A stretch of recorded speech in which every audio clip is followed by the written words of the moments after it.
Hi, I'm Candy Purdom for Authors Revealed. Thank you for joining us this evening for our special guest, Jen Sincero, with her new book, You Are a Badass at Making Money.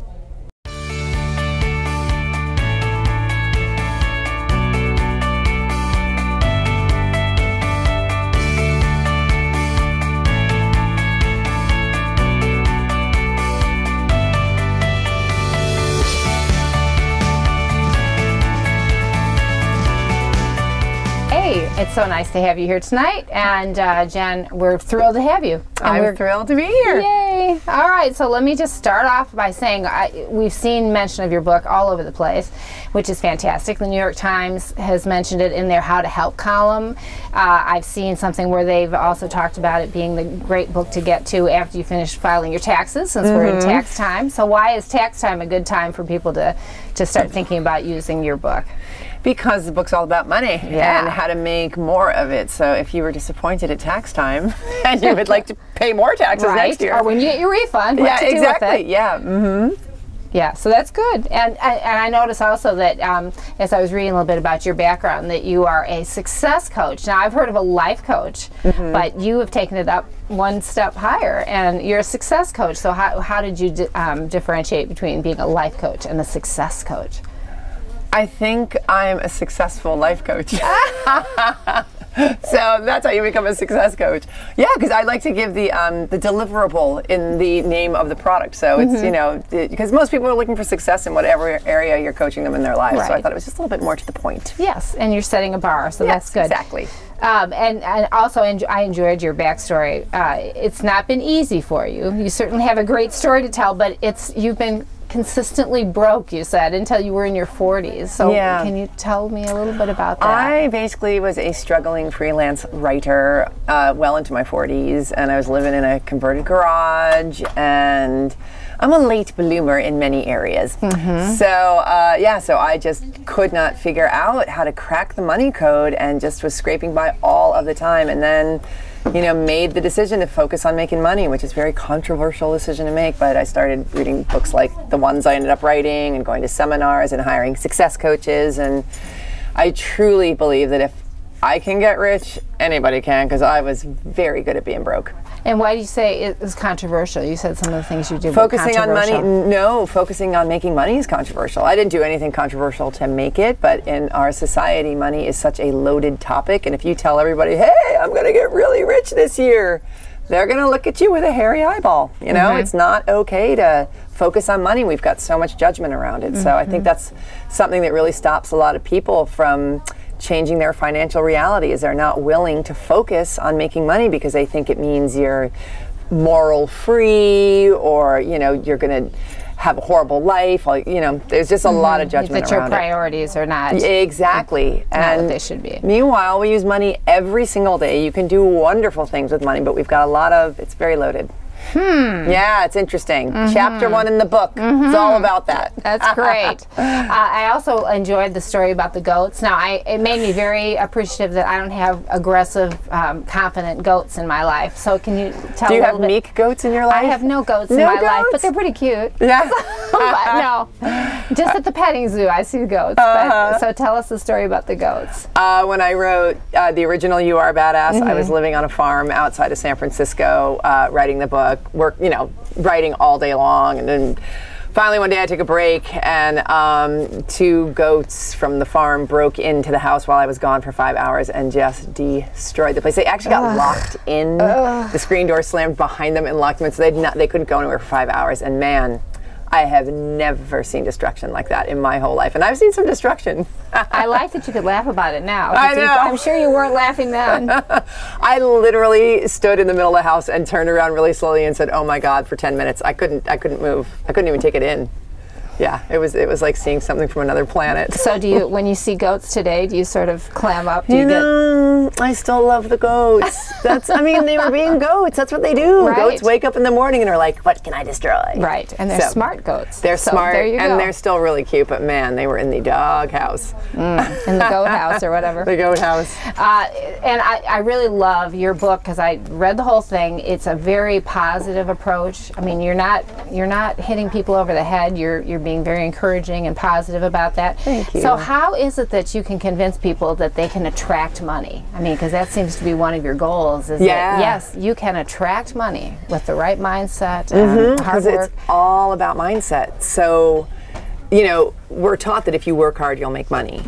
But I work a lot less hard than I used to, and I make about 10 times more money than I used to. I used to bust my butt seeking out freelance work, you know, always hustling and then writing these freelance jobs for like really $2.50 an hour when I did all, you know, when I put it all together, how much time I spent securing the work and actually doing it. I was always exhausted. And then once I shifted my mindset and decided to, I mean, it's very involved what you have to do, but really your actions, how you act is based on how you think. So you have to shift your mindset first, and of course you have to take action and you have to do stuff, but if you go at it with a more expansive mindset, you can make a lot more money doing a lot less work. That was pretty vague, but right. But read it really, the book to find out more. Yeah, no, but that's why it's called, you know, Master the Mindset of Wealth, because how you think about money will change the actions you take to make it. And the way the book is designed is really cool with all the exercises that are very practical, and then the mantras. Was that an idea that you had, that's the way you wanted to put it together, or how did you come up with the idea of designing the book that way? Well, I basically wanted to give everybody the tools that I used personally to get out of the hole and making really good money. And I also have been a coach for 10 years, and I wanted to give people, you know, things they could walk away with and put into practice so that they could actually really see real results in their finances. So, and all that mantra stuff and all the woo-woo and the changing your thoughts and the watching your words, it works, and that's why it's in all of these books. And yeah, and what it does is it propels you, it gets you more confident and able to visualize bigger things for yourself, and then you can do the scary, risky things you need to change your financial reality, because you've got to really push yourself outside your comfort zone if you want to change your life. Right, and it's nice that it's in little bits too, that you can just take a little, okay, I'll try this idea. I have to say, with both of my books, I've read every self-help book under the sun, and I get really impatient when people blather on when they're saying something that could be done in about 4 pages. So I'm very economical in my writing. It's so you're not wasting people's time. I can't you are take getting it. right It drives to me it. nuts. Yeah. So tides are constantly washing up against one's beliefs about money, like you were talking about in the book. But changing that thought process is a lot easier said than done. So how do you get people to change the way they think about money? Because like you said, it's your whole life. You got money from the tooth fairy. You got your allowance. You've had money since you were a small child. And how can you change what's in your head about money?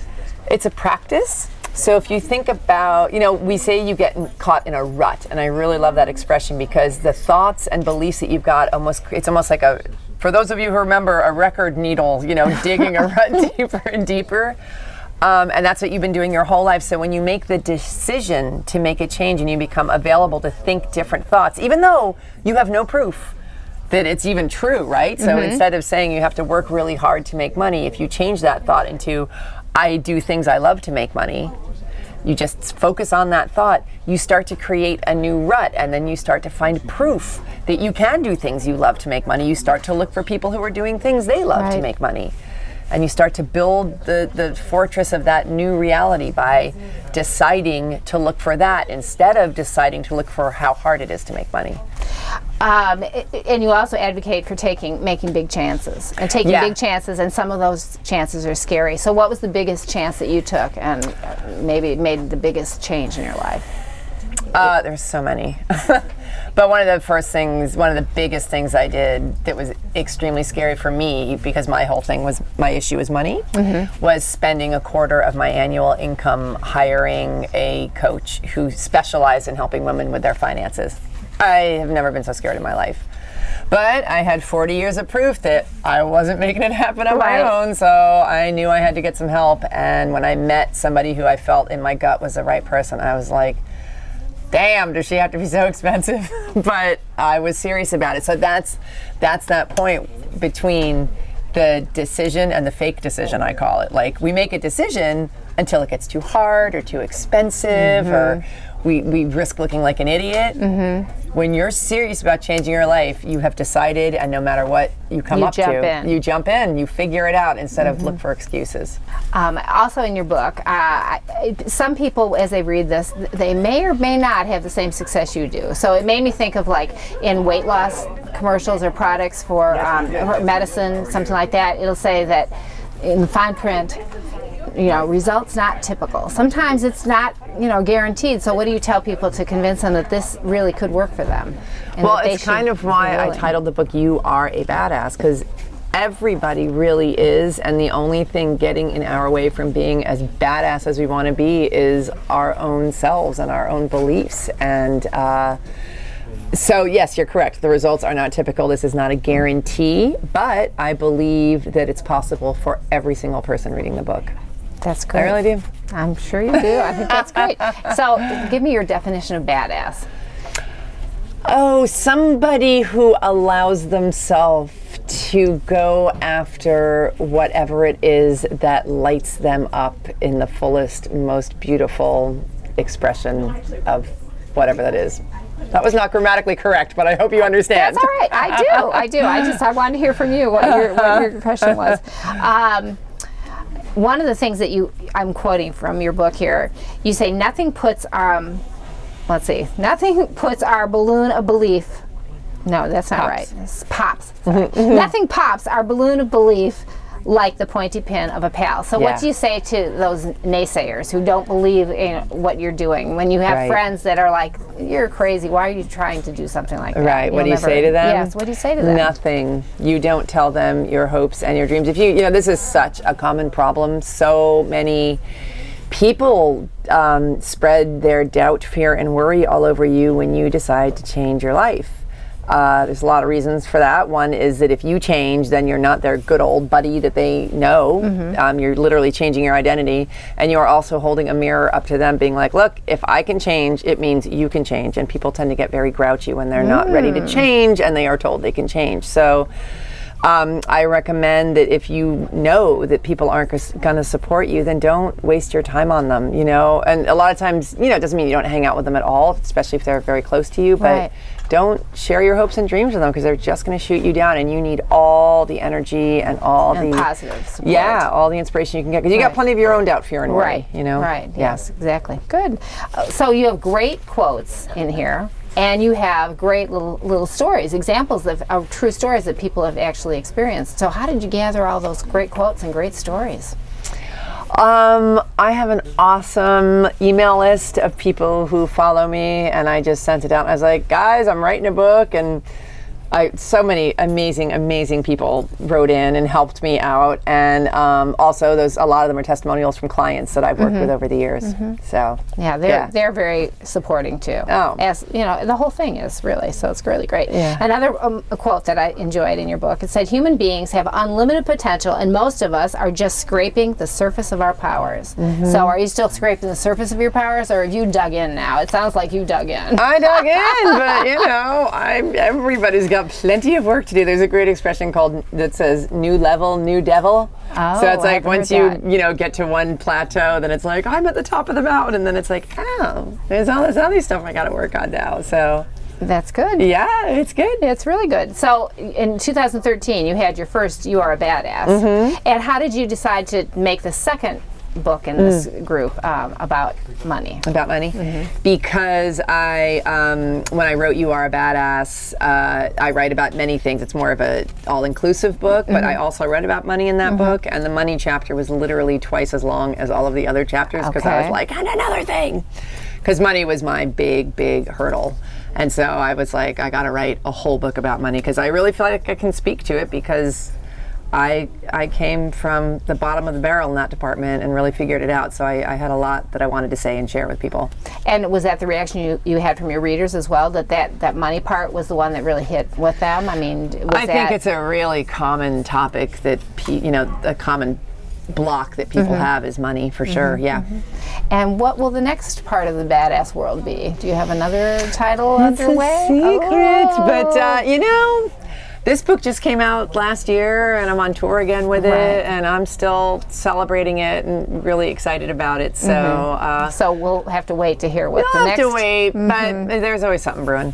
One of the things I really liked about your book too was the idea of like envisioning yourself. Like you went the neighborhood you wanted to move to in California, even though you couldn't afford it. You would just go and hang out there. And then you did find out about this garage that you were able to rent. I mean, to get yourself there. So the idea of actually having a vision, how do you promote that with your readers? Well, I ask them to be very specific about what they desire, because a lot of times, especially with money, we're like, I want to make more money. I want to be a millionaire. And money is all about numbers, and numbers are very specific things. And you can't get motivated over vagueness. So if it's like, I want to be rich, doesn't mean anything, but it's like, I want to live by the beach in Venice and I want to spend this much money, then you can put the steps in motion to go make that happen for yourself. Or if you want to go to Tuscany with your family, you know, you figure out how much that costs and you visualize it and you make that happen for yourself. So visualization is a very specific exercise. It deals in specifics, and you got to get specific when it comes to money. That's good.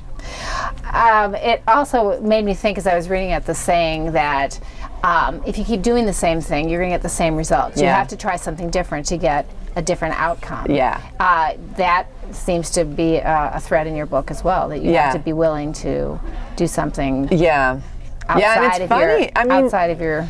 And I tried the same thing for 40 years and it just never changed. And I was like, well, duh, you know? I kept like just trying to get more bad writing jobs and I was gonna get rich that way, you know? So it wasn't until I really decided to do stuff that scared the hell out of me that that's when the shift started to happen. And there's so much stuff involving the way you think. So have you talked to psychologists, psychiatrists, social scientists about the way people, the actions they take, the way people behave? How did you learn that part of this book, the way people think? And the way people think and how it changes?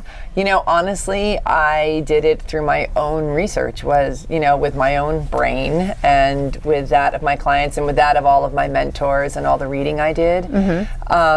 You know, it's really simple stuff. That's the thing, is like, and I love that you asked that question, because I was like, I need scientific proof. There must be some big, mysterious, complicated, you know? No, I'm with you. I mean, I just wondered how, because you seem so in tune to that, and I thought, well, how did she learn all of that? And the thing is it really is whether you think you can or you can't, you're right. And, you know, we see it all the time. I was just talking to my friend about this before this interview. He was telling me about someone who was told he could never walk again. And he's like, I will walk again, actually. And he willed himself to walk again. He was paralyzed. Really? Yeah. And so the power of the mind is pretty awesome. And he did not give up. And so, you know, it's a really, really powerful, powerful thing. Another way that I've read about money is you're supposed to like think of it like in 3 jars. You put some in the jar to save, some in the jar to spend, some in the jar to give away to charity. And you don't tell people what to do with their money. It's all very you're just going to get more of it. I'm very good at helping people. This book is really about how to make the money, but I also really do believe that it's really important to save it.